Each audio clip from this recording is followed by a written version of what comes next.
अपनों में इसको शेयर जरूर करना। किस्सा यह है कि सुल्तान महमूद गजनवी रहमतुल्लाह अलैह के पास एक शिकारी आया। उसके हाथ में एक चकोर था। चकोर एक परिंदे का नाम है जिसका फोटो आप देख रहे हैं, जिसका एक पांव नहीं था, वो लंगड़ा चकोर था।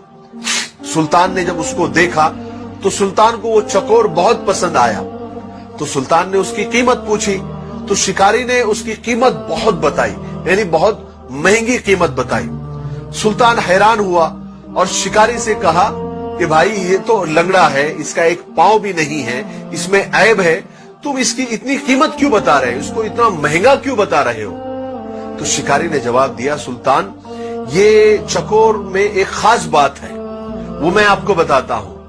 देखिए सुल्तान, मैं जब भी शिकार पर जाता हूं तो इस चकोर को साथ में लेकर जाता हूं और इसको जाल से बांध देता हूं और ये चकोर अजीब अजीब आवाजें निकालता है, कभी रोने की आवाज, कभी हंसने की आवाज, कभी गम की आवाज, कभी दर्द भरे आवाज।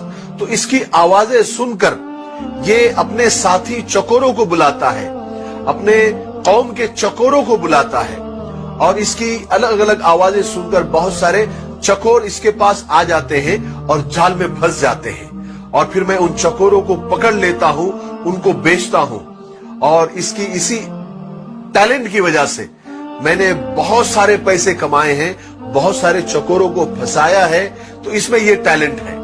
जब सुल्तान ने ये बात सुनी तो मुंह मांगी कीमत देकर उस चकोर को खरीद लिया और जैसे ही खरीदा ऑन द स्पॉट वहीं पर उस चकोर को जुबाह कर दिया, उसके टुकड़े टुकड़े कर दिए। सब लोग हैरान, दरबारी हैरान, शिकारी हैरान। शिकारी ने हैरत से पूछा कि सुल्तान, आपने इतनी महंगी कीमत देकर, मुंह मांगी कीमत देकर इस चकोर को खरीदा और उसको जुबाह कर दिया, उसके टुकड़े टुकड़े कर दिए, क्यों? तो सुल्तान ने उस वक्त बड़े तारीखी जुमले कहे जो हम सबको याद होने चाहिए, जिंदगी भर याद रखने चाहिए। सुल्तान ने कहा, जो दूसरों की दलाली के लिए अपनों से गद्दारी करता है उसका यही अंजाम होना चाहिए, उसको जुबाह कर देना चाहिए, उसको कत्ल कर देना चाहिए।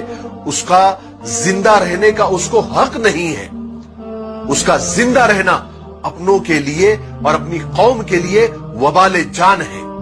बेशक हमारे अंदर, हमारी कौम के अंदर, हमारे खानदान के अंदर ऐसे कुछ दलाल होते हैं जो होते तो अपने हैं मगर दलाली दूसरों की करते हैं, दलाली दुश्मनों की करते हैं, दलाली गैरों की करते हैं और अपने ही कौम को और अपने ही खानदान के लोगों को दुश्मनों के हाथ फंसवा देते हैं, दुश्मनों के हाथ बिकवा देते हैं। मुझे इसी बात पर इकबाल अशर साहब के कुछ अशार याद आ गए। वो फरमाते हैं कि सिमट के रह गए माजी के दास्तानों तक हुदूद जात से आगे निकलने वाले लोग। सितम तो ये है कि हमारी सफों में शामिल है, चिराग बुझते ही खीमा बदलने वाले लोग। हमारे दौर का फिरौन डूबता ही नहीं, हमारे दौर का फिरौन डूबता ही नहीं, कहां गए पानी पर चलने वाले लोग। अल्लाह हमारी कौम के दलालों से और हमारे खानदान के दलालों से हम सब की हिफाजत फरमाए। मुझे दुआओं में याद रखें।